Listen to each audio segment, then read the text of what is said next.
Okay, so the topic for the talk is how do we meet uncomfortable emotions that arise during contemplations without denying or running away from them, but not letting them overtake us. Okay. So with the, so essentially with the human experience, as all you know, that we're all made up of a mix of, say, both pleasant and say painful experiences and feelings. So the Buddha. I won't distract with this sutta, but so we run like a vast, like a full range of different kinds of emotions and say mind states within the human personality, and so you absolutely guarantee you're going to get stuff come up that you don't particularly like, or you don't want to face, or which might be quite threatening, or you might see aspects of oneself that you've never seen before. I mean, my dad, he thought like he knew, like after 70, 75 years, he thought he really knew himself, his strengths and weaknesses, capability, this and that. But when he started to meditate, he started to see aspects of himself that he'd never seen before previously through the course of his life. So when you say get uncomfortable emotions that arise during contemplation practice, as Ajahn Appichato said, that where you see the difficulty, where you see say friction, that's exactly where you need to work, because with all of us, this practice it's not a breeze. You have your good days, your bad. I mean, the vast majority of us would rather. You've got the four modes of practice: pleasant and easy, pleasant and hard, unpleasant and fast, unpleasant and slow. So, depending on your essentially your personal karma, your makeup is going to determine how much work you put in on the spiritual path. The faculties you've got is going to determine what you actually have to deal with this practice. And what I would tend to do, say for example, hopefully all of you have time to meditate on a daily basis, and if you do maybe say 5 minutes, 10 minutes a day, that's reasonably comfortable. But if you start to ramp it up, once people start doing an hour, I've had lay disciples tell me previously, they do an hour and then they start to feel the boss's personality at work, and then you can feel people starting to impinge on you and affect you, and because you're getting more sensitive and intuitive. You can feel other people's emotions. You can their motivation and their intentions, and you've got an ability to size people up, say more quickly than you did previously, because you've got a much more clear sense for people. So essentially, when you're looking at the development of the path, naturally, meditation is going to bring things up especially for your assessment, for your contemplation. So if nothing, the vast majority of us would rather have a nice breezy ride and just have happiness and joy and positivity and love and compassion. But unfortunately, that's not the nature of say the average practitioner or the average human being. I mean, anywhere in the world. The vast majority of people in the world are good people. But you've got a mix of say good and not so good, say personality characteristics and past karma. Because when you consider that you've been reborn, if you have read the suttas and you accept what the Buddha, what he taught and explained, we've had absolutely numberless lifetimes. We've been reborn. There's no beginning point can be found to this rebirth process in samsara. So you're looking at a vast storehouse of karma there, which is actually moving up in your consciousness. And even say Longpo Tui from Nong Khai in Thailand, who's getting he's quite older now. But there was a guy who was essentially like a warrior when it came to Dhamma practice. I mean, these guys put their lives on the line. They do nothing less than, 8 to 10 hours a day is just an average day. And he made it very, very clear when he came to Perth. I think we saw him once. He came to Perth once, and then his number 2, who was considered to be a Sotapanna for a number of years. Because when you move in that circle, when you have those level of attainments and the meditation skills, the teaching ability, the compassion, the mental energy, what you know and see, the depth of the insight and whatnot. You can't fool the people who actually move in that fraternity. So if you're absolutely, say for example, if a person truly believed that they were enlightened, and it's something that it's internal, it's intuitive, and only you can know for oneself, and so no one else can. In reality, no one else can really assess you. They can know. You can get, say for example, you get somebody who's attained, say, to the Sotapanna level, and he speaks with his, say, like a senior teacher or the abbot of his monastery, the practice monastery, who certainly may be at a higher level. You've had incidents like that before. They're either at the 3rd or 4th stage of enlightenment. So a person breaks through on the 1st level. He consults with a teacher, because it's not a small thing. It's something which completely changes your life completely in many, many ways, and and your path is essentially coming to an end, because you've realized the true nature of the human state and the universe within itself. That you understand your position as a human being in this universe through direct insight. And so for example, you've got say like a junior monk. He consults with the abbot. It is, and he explains exactly what he's gone through. So the person at the top level, at the 4th level, will see very, very clearly if what the junior person says is correct or not. As far as the understanding that they have. But without sidetracking too much,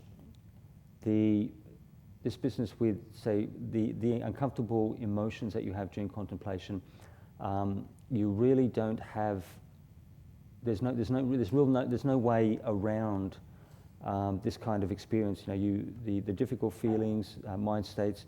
You have to deal with them at some point, like say in the future. There's no shortcuts. There's no, say, easy way around this kind of experience. So essentially, you just do enough. You do enough meditation that you can cope with. Say like at least 5-10 minutes a day. Some people can do a lot more than that, but you need to keep yourself in a comfortable range, because you might be doing this for like a long time. Easily over 10, 20, 30, 40 years for the rest of one's life. So you need to pace yourself. The path in itself, it's really say like it's a marathon. It's not a sprint. Very, very few people, unless you're incredibly strong, you're both psychologically and physically really tough. They're the only people who can basically wrap it up in one lifetime and just go all the way and finish completely. But they were quite prepared to put their lives on the line. As Long Po Tui said that, with the monks here in Perth, he said, if you don't give it absolutely everything you've got, like 100%, say minimum 99, but more like 100%, everything you have, he said, the possibility of you attaining to Dhamma, you said the vast majority of you won't make it. Because the majority of the population, they don't have the supporting parami. So all of us are walking the path. Many of us know all the foundation principles. You have a basic understanding of Buddhism, how to practice in daily life to a degree, except for the raw beginners. But essentially, you have to pace yourself. For most people, you're looking at, say, 2 to 3 lifetimes, and you don't want a situation where you use that much force or pressure.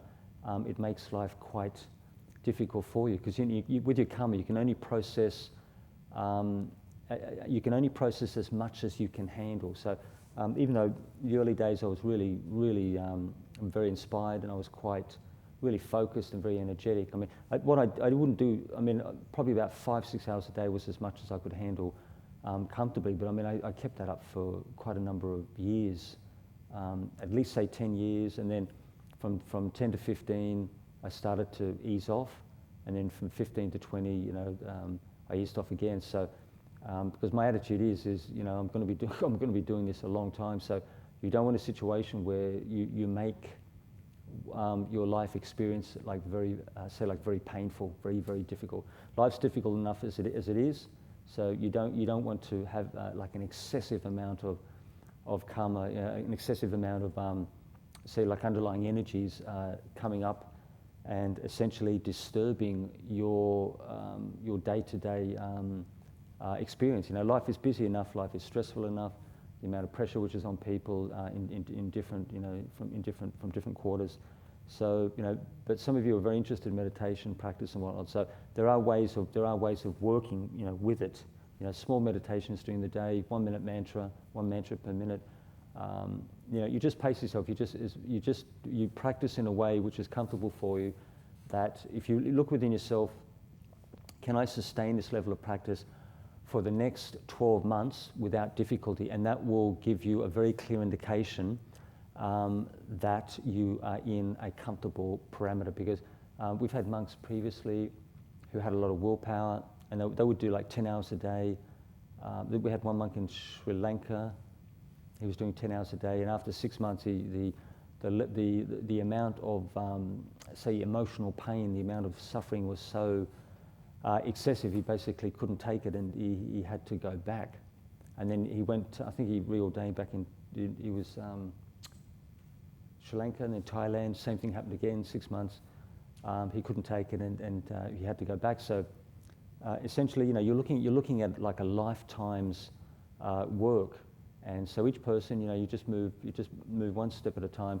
You really put as much effort as you can into your insight practice, because when it comes to your spiritual parami, your wisdom faculty, your insight knowledge is the most crucial thing. So when you have the pyramid format, you have your foundation principles. You know, say for example the threefold training. You have sila, morality, at the base of your pyramid. You have samadhi, or say peaceful meditation, in the center, and then you have you have wisdom or insight knowledge at the very peak of the pyramid. And so essentially, the key principle, the thing which is most crucial and most important, is insight. So, you know, samadhi meditation, peaceful meditation, is just a cause for wisdom to arise, and it's the most. And when it comes to rebirth, it's the most powerful force. So, you know, you can be a good person in say human society, you know, which will take you a long way. But essentially, when it comes to the passing over of rebirth consciousness, your insight knowledge, your understanding of life, will have what's the right words? It will have like a power behind it. So when you take rebirth, your wisdom faculty has the greatest capability to take you much higher in the process of rebirth. Of all, say, the underlying enlightenment factors. All the factors work together. You have 37 enlightenment factors. All of you are going to develop them to a degree. You know, because the Buddha system, it's not like a 6-fold path, 7-fold path. It's an 8-fold path, you know, with 37, say, limbs, or say 37 limbs to awakening. And, you know, I won't go into detail with all the different dharma sets, this and that, but essentially, if wisdom is strong, you can absolutely guarantee the rebirth will be quite high. So when you take rebirth in these higher worlds, and before you die, this is what I've done on a regular basis, and I encourage other people, especially if they're in the process of dying, or they're in intensive care, or this or that, dying of cancer, they've got or maybe limited time in some way, that you make a determination every single day that you live, that if I should die today, I want to stay focused on the Buddha's teaching. I want to be walking the path, and I want to attain to the enlightenment stages. So you make that intention very, very firm. For people who practice on a daily basis, where their morality is quite reasonable or more than reasonable, compared to, say, the average person in the world. But you've got different categories of people. Lost my train. So essentially, yeah. So with that rebirth process, that individual will be reborn. Usually, you probably know, for someone who's a genuine practitioner, you usually go higher than, say, at least the second or third Devaloka realms above the human realm, where you're looking at vast durations of time where you'll actually exist in these worlds. And if you set your mind up previously, very, very firmly focused, you want to continue walking the path to attain the goal. Your mind, you won't lose that. If the intention is very, very, very firm and very clear, you won't lose that even when you leave this life and arise, say, in the next life as say, like a Devaloka, an angel being, who live in very, very happy worlds where there's lots of,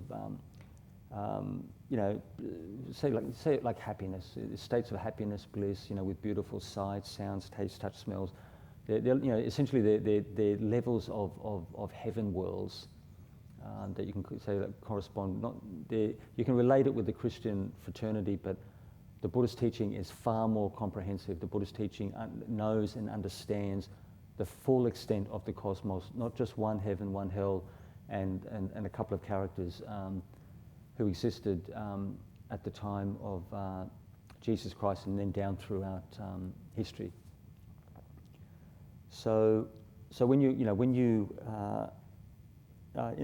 I'll just wrap this quick point up. When you arise in those worlds, then you maintain your practice to, say, like the best of your ability, and realistically, it is possible to break through at least to the first stage, and realize the Four Noble Truths. The noble truth of, say, unsatisfactoriness of rebirth, or both human and even lives as in Devaloka, even in the Brahma worlds, these higher states of being, and from there, the person's absolutely secure. You can't fall back from that state, and realistically, it is possible for people to go much further than that, because you live in these worlds for millions of years.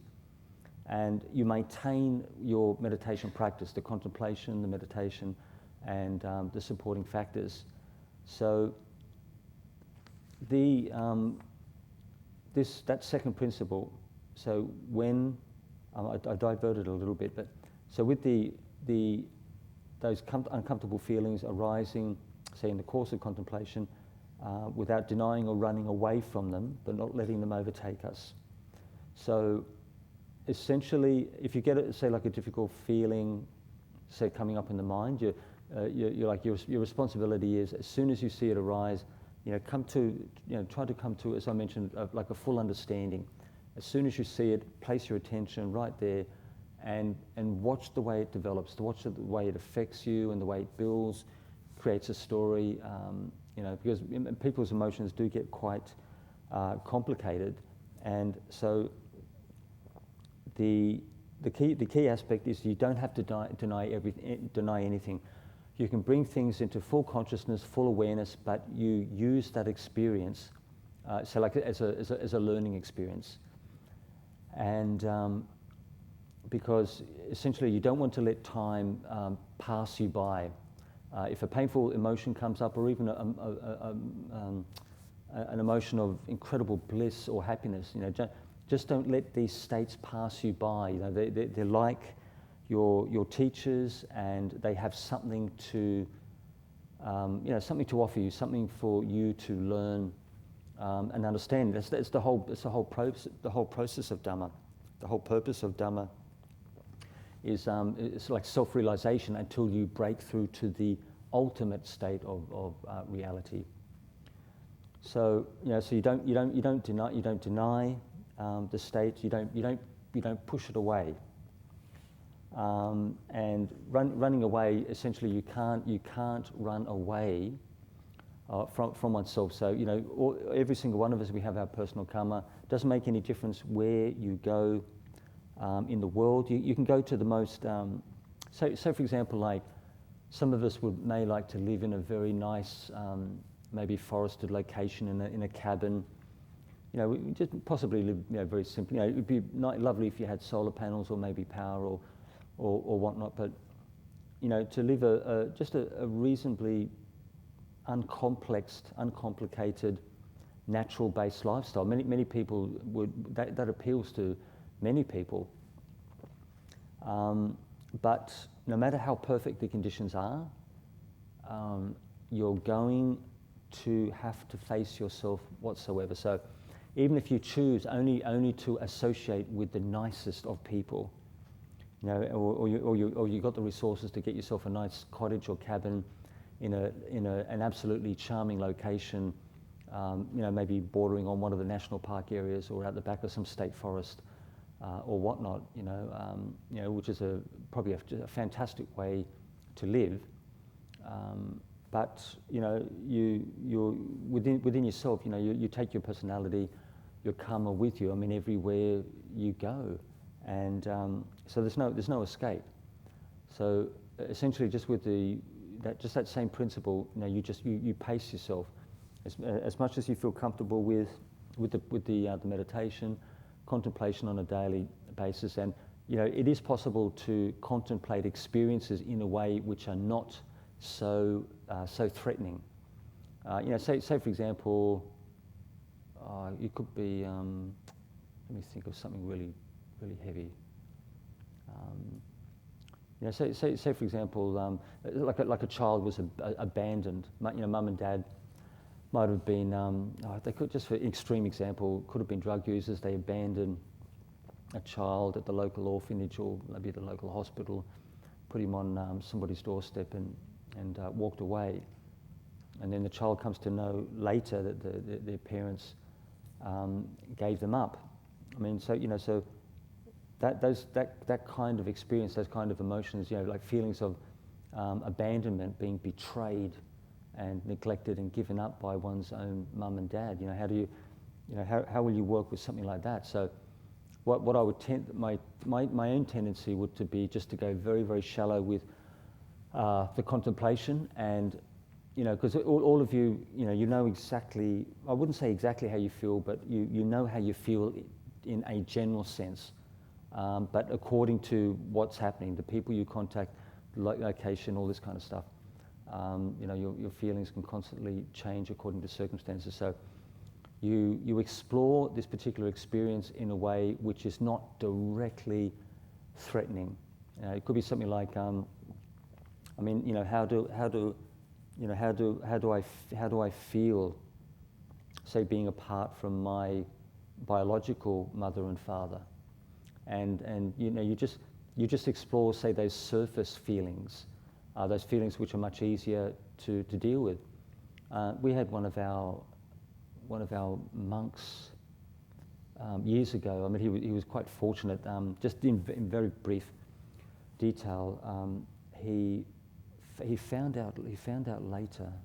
He's not with us in the monastery, but found out later that his mother, due to essentially economic poverty, wasn't able to give him a good life, and she gave him to a family who were more wealthy, more affluent, good people with good values.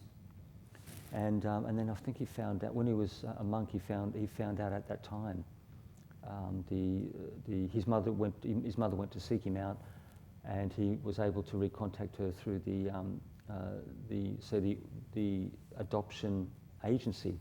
And I think he was already in his 20s at that time. So it's a long stretch of time to meet your biological mother, and you've got stepbrothers and this and that, extended family.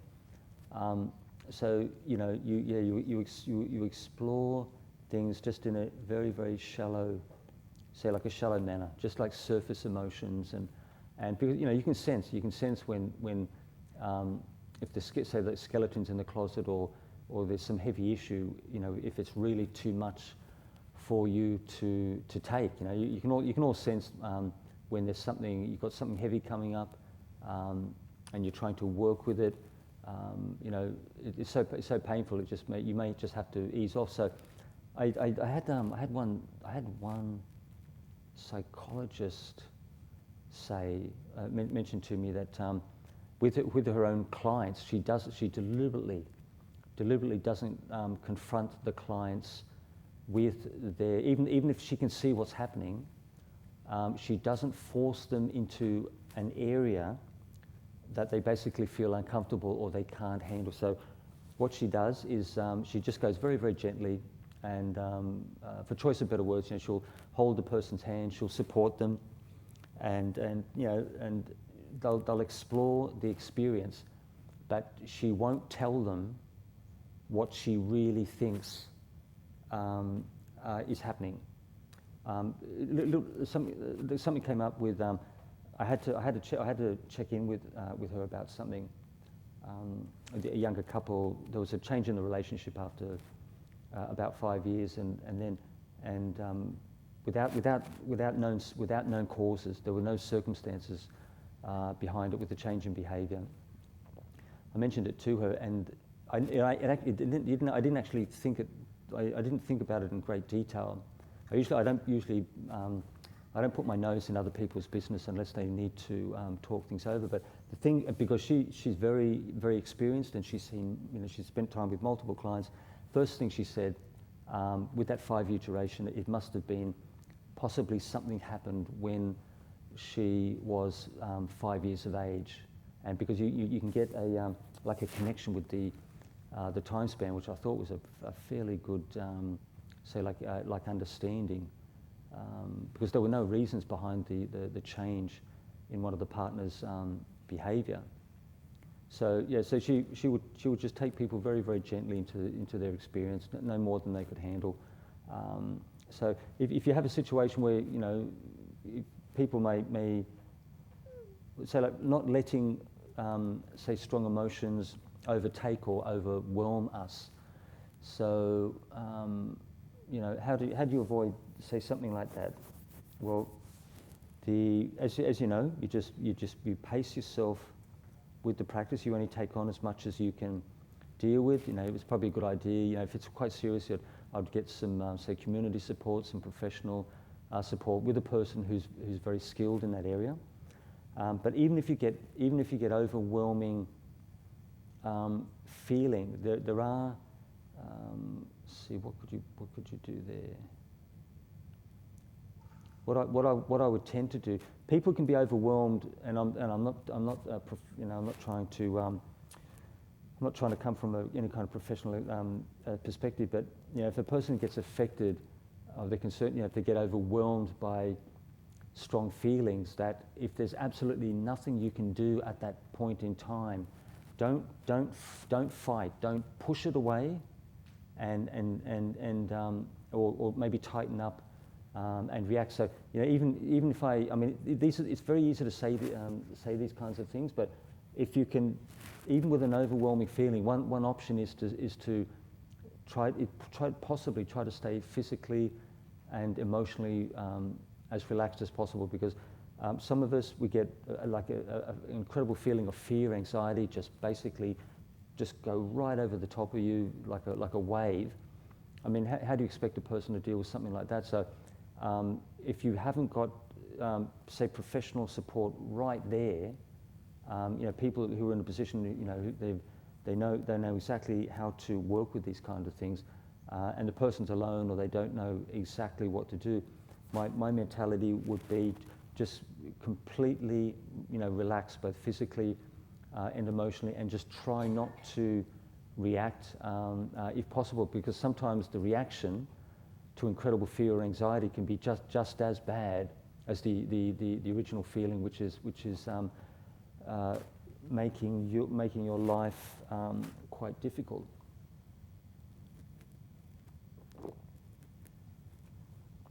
But what I would tend to do as well is Try to gain an understanding. If you know you've got a potential for really either extreme or intense experiences, try to get yourself prepared beforehand. So, for example, if I know that I suffer from, say, extreme anxiety, according to certain, say, conditions, prepare yourself mentally and emotionally. What kind of skills do I have to deal with this? Maybe, you don't necessarily have to, say, force you to go in a particular direction, which may trigger these things. So you can actually protect and safeguard yourself. You can avoid these type of circumstances until you've actually got the tools to deal with and to cope with these kind of extreme experiences. So you get yourself prepared beforehand when things are, when life is reasonably stable. One feels, fairly at ease, reasonably at ease. Then you develop the skill set when things, say, get difficult, when you're under pressure, this and that. So we'll make a start with the Metta, loving kindness meditation. And so what we'll do is I'll talk you through it, and we'll go through, say, 5 stages. So we've got 30 minutes. We'll spend 6 minutes on each, and we'll start from oneself, and we'll move out into like a range, like a full range. And so just get yourself comfortable. What I'll do is, because it does take quite a bit of energy. If you're doing, say, like loving kindness recitation, because we're using like mantra formulations, it might be a bit tiring. So just keep it up as long as you feel comfortable. And if you want to stop, just continue with the breathing until I sort of prompt you to, say, move to the next level. So what we do is we'll start with oneself. And because essentially you're the most important person, your universe, your world springs from you. It springs from your mind. You create your world through your mind experience. So whatever emotional qualities, it could be anything whatsoever, emotional, it could be personal, physical qualities, which you want to sort of attribute, you want to support yourself with. Like, it could be, say, like, it could be something like, may I be, could be something like, may I be joyful, compassionate, and could be something like, be say, like, patient and resilient. It could be any kind of emotional quality you can think of. May I be happy and well and free from, say, worry and concern. So you choose the formulation which is important to you, and just do it slowly and continuously. So we'll do 6 minutes on each. If you get tired of that continuous recitation, because we're doing quite a bit of metta at present, you can actually focus on that feeling. So as you do the recitation, you'll see the feeling of loving kindness start to come up, and then what you can do to make the meditation a little bit more more tranquil is to focus on that feeling of loving kindness. So as it starts to generate, you can feel it. You can actually place your attention on that feeling. If you can't see that feeling whatsoever, then you can focus, say, on the breathing meditation. You can have, say, look at the like loving kindness on the breath. The breath is your friend and companion, and as your like your life support. Without your breath, you'd be dead, and you wouldn't be able to practice the Dhamma and all this kind of thing. So just get creative.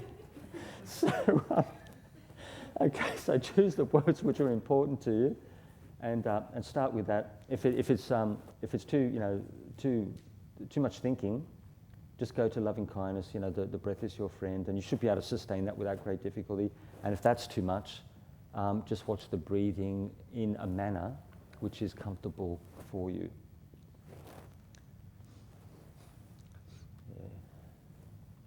So I'll change every 6 minutes.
Now we'll move the range out. Now I want you to think of your best friend, so whatever physical, emotional qualities, could be anything whatsoever, that you wish for your best friend.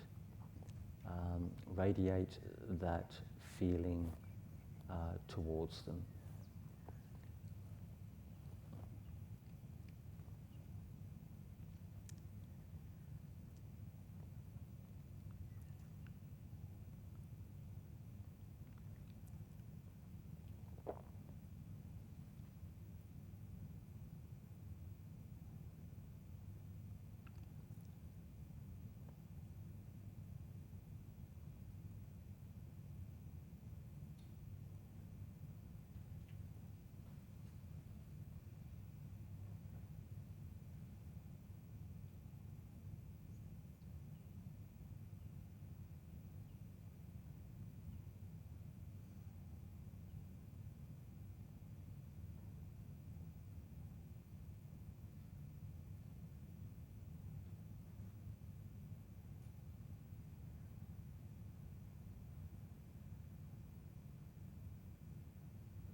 Now what I want you to do is move the range out to your family. So whatever good qualities you wish for your family members, radiate. Just adjust your mantra formulation. May my family be such and such, happy, healthy, wealthy, whatever you feel is suitable for them.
want you to increase the range to all people in this room. So the good qualities you wish for the people in this room, just make a slight adjustment to your formulation.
I want you to radiate out to the final range, all beings in this universe.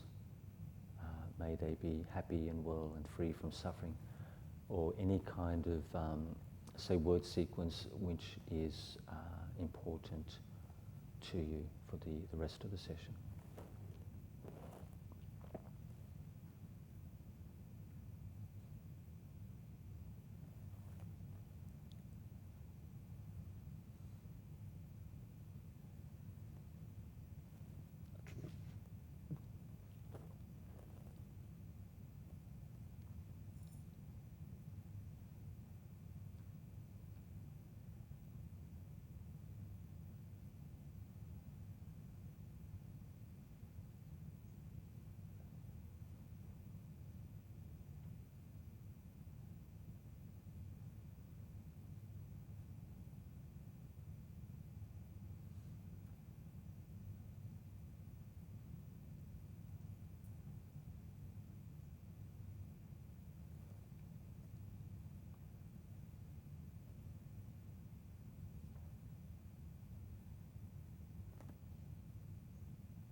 So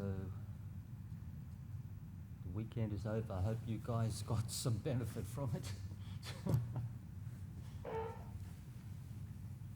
Okay, so yeah, about maybe say at least say 5 people wanted to catch up, have a little chit chat. So I'll just be around the office, and while you guys are handing your keys in and doing a few bits and pieces, and I'll catch up with you then.